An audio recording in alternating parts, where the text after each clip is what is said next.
Merhaba arkadaşlar, kanalıma hoş geldiniz. Çiçeklerimi görüyor musunuz? Şöyle bahçemizin güzellikleri. Kırmızı kırmızı. Şöyle tam bir doğa harikası. Böyle. Burada da küçük biberler var.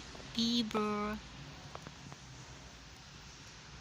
Bakar mısınız şu güzelliklere, biberlere? Şöyle. Burada da en sevdiğim çiçek. İçi sarı sarı, pembiş pembiş yaprakları var. Birazdan da dolma göstereceğim. Dolma biberleri. Çok tatlısın sen ya. Ta ta ta tam. Biberlerimiz de buradaymış. Bunlar dolma biberleri. Bunlardan dolma yapıp yiyeceğiz. Tam 5 tane var bunlardan. Bakar mısın şu güzelliklere? Ya. Şöyle.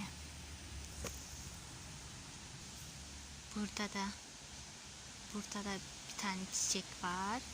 Kıpkırmızı. Bu tür videolar gelmesini istiyorsanız kanalıma abone olmayı unutmayınız. Ve yorumları unutmayınız. Ve de o kadar.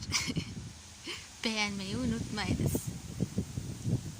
İyi seyirler dilerim.